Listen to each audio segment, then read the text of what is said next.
Hello, namaste, sastipe.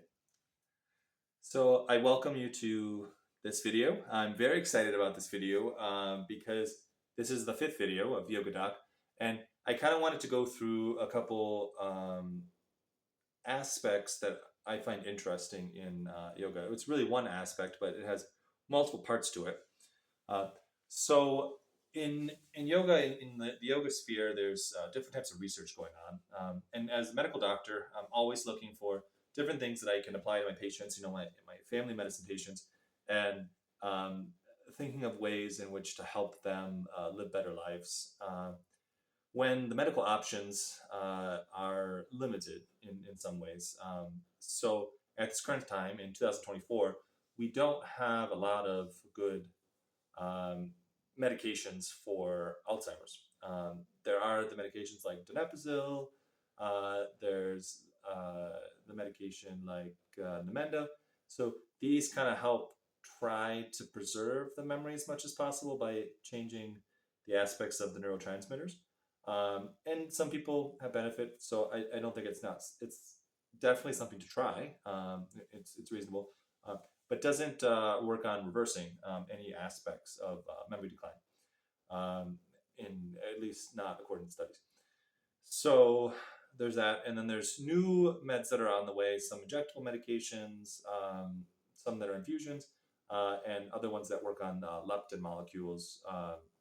Like there's trials that are going on in the United Kingdom through the National Health Service, and they're determining whether or not a new medication should be added to the rolls and paid for by the United Kingdom government. And if any of you out there, kind of understand how uh, that process works, essentially, in the case of the United Kingdom, they will pay for something, put it on the rolls of the essentially the formulary that's paid for by the government of medications. If there's enough evidence to support its use as a cost-effective measure. Um, in terms of public health, every medications kind of goes through this if the government is to pay for it there. Uh, so it's a very rigorous kind of process to get things covered. So one of the things I wanted to bring up is this idea that not all interventions have to cost money. And some of the research that's out there is on this concept called Kirtan Kriya, uh, which are both Sanskrit words. Kirtan is like chanting or singing, and Kriya is this practice, this regular action that you put through. So together, it's basically like a singing action that you can go from there. Some of the studies that have been done in the last 10 years look at this concept of satanama um, meditation. So it combines a couple different aspects, and I'll kind of tell you like the theory why that works or why it's thought to work. So satanama meditation uses chanting song, combines it with motor function. So the motor function here being mudras. So mudras essentially are hand motions that you can do with many, many different postures that you might do in yoga. But perhaps the most important one, or the most most common one that you might have seen, is the Gurya mudra. So it's kind of like the yogi mudra here. The index finger touches the thumb. Okay. Then there's the Shuni mudra. So middle finger touches the thumb. And there's the Surya mudra. So the index finger touches the thumb. And then there's the Buddhi mudra. So the pinky finger touches the thumb. And each of these are paired with a syllable. So in our case, with this satanama, so sa, ta, na, ma. And what the research looked at is it said over 12 minutes, which essentially there's chanting for 2 minutes, doing that process. And I'll kind of show you what this looks like over the 12 minutes. We'll do it together. So this will be a slightly longer video, but I think it'll be useful to kind of see the whole practice aspect of it.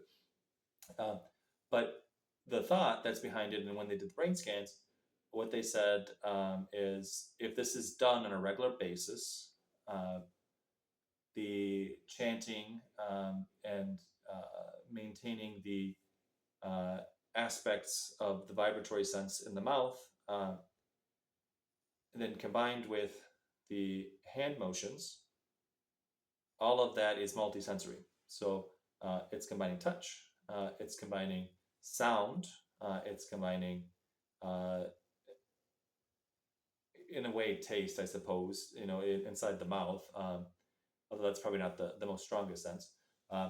It's combining our ability to see things. So when we see our hands moving, being aware of that. And then it also combines our ability to incorporate all of them together in one forward motion.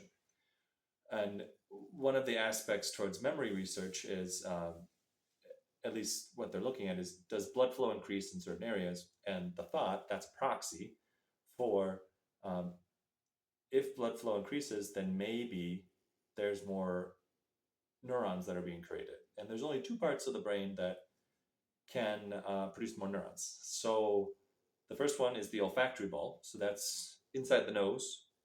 Any of you who've had COVID, lose your sense of smell. That's called anosmia. But that's the first cranial nerve, and it basically connects from inside the nose, little hairs that go down and help pick up whatever is supposed to be smelled, and it goes back into the thalamus in the middle of the brain. And that also has connections into the amygdala, which is our fear sense. So that's one aspect. This does not work on that per se. This works on the other aspect. So one of our aspects of memory, kind of our hard drive, our hard wiring drive that we have in the middle of the brain, is this rather seahorse-shaped part of the brain called the hippocampus. So they're paired. We have one on each side, one on the right brain, one on the left brain. And what these do is they convert short-term memory into long-term memory. So someone who's having memory issues, such as someone with Alzheimer's or dementia, might benefit from more blood flow to the hippocampus, because then it would be more likely that nerves can regenerate. And if nerves can regenerate, maybe there's a hope that the memories can be better stored and less confusion can happen. Still very early on. Most of the studies have 15 to 30 people, so quite small. But I think a lot of this is at the beginning, right, of seeing benefit from a research standpoint. But as I say with most things, being both a family medicine and integrative doc, is that if we can have interventions that are easy to apply and have some basis in fact, the meditation, not just this type of meditation, but other types of meditation, have benefit towards calming the nervous system, increasing parasympathetic tone, and decreasing anxiety. Even that aspect would be useful in Alzheimer's. As someone is losing their memory, they're essentially in this position of being consciously aware of it at the beginning. And that's anxiety provoking. That's anxiety provoking for any of us. If we walked into a different room and we said, hey, I forgot why I was here. Imagine in the scenario that that happens throughout the day multiple times, and probably gets worse. And it definitely gets worse, as the disease progresses. So this is kind of one of the things that I think are useful to try, especially since it doesn't cost any money. It just costs the maybe time, and so I guess it does cost something, but maybe it's time well spent. So most of the studies were done over 3 weeks to 8 weeks. There's a couple longer ones that are out there. But what they look at is 12 minutes a day. And in 21 to, I guess that'd be 56 days, there's an increase in blood flow to the hippocampus. And there's some studies that also look at like cognitive functioning, some mood disturbances, and those, at least in these very, very small studies, showed significant differences where the people that did the Kirtan Kriya meditation saw benefit. So as larger studies are able to take place, I think we might find some very interesting results. I won't speculate on them, but I think it can be at least a good thing to consider in the future. Any sort of very prescribed kind of meditation might be useful. So we'll go through this practice. So it has 5 parts to it. The first 2 parts and the last 2 parts repeat, and then in the middle, that part is the only part that's a little bit different. So it's not hard to remember. It goes 2 minutes for the Satanama meditation part. So we're saying it out loud. We're singing it, chanting it. Now, if you're in your home, you're watching this YouTube video, nobody has to hear you. So sing like you want to. You can sing off tone, but how I learned it was to do it to Mary had a little lamb, but you're only doing the first 4 notes. So Mary had a Satanama. So following that kind of note structure, and then taking a deep breath afterwards to reset, and then that exhalation part is the chanting, and then also fully exhaling. So we're trying to exhale longer than we're breathing in. Okay. Second part. So after we've done those 2 minutes, second part is going to be focused on whispering it. So it's going to be Satanama, Satanama. So it's this kind of concept of different modality, right? So we're changing it from a chant to a whisper. The next one is going to be using our brain to do it. So it's going to be 4 minutes of essentially being silent, but we're still going to do the breathing in part. We're going to go through it. We're doing the mudras still, so along with it, so you'll be able to see where I'm at in my mind, and then breathing out. So it's still following the same process. Part 4, same as part 2. So it's this whispering again. That's for 2 minutes, and then part 5 is the chanting again. So it's a good pyramid structure, and that's for 2 minutes as well. So just to review, see where we're at before we start what we're doing. I'll do the process, and then we'll be able to apply this, and you can do it along with me. I'm not going to rush this, so that can be helpful to have someone to guide you along the way. So 2 minutes chanting with the mudras. So Satanama. Then 2 minutes whispering. Satanama. And then third part is going to be 4 minutes saying it in our head. So, and then part 4, 2 minutes, it's going to be whispering it. And then part 5 is going to be the chanting again. Satanama. All right, we're ready? Let's go. Prepare yourself. Get yourself in a chair. You can do it standing if you want to. Ankles below knees if you're in the chair.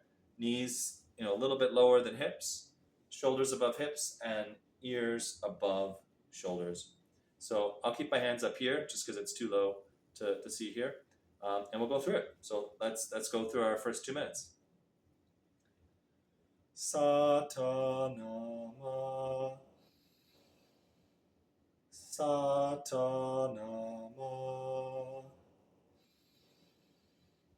Satanama.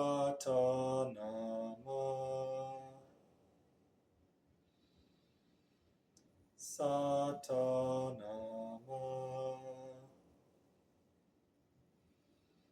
Satanama. Satanama. Satanama.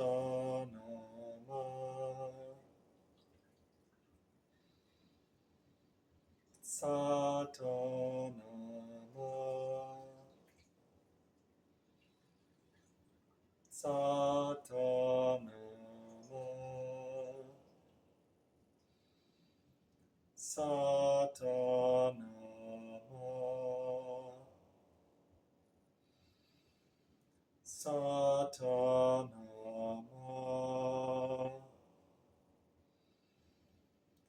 Satanama, Satanama,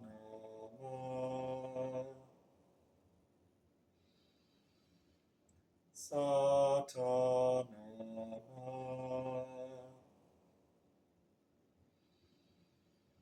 Satanama,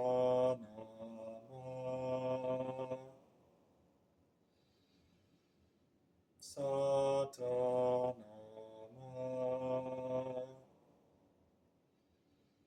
Satanama, Satanama,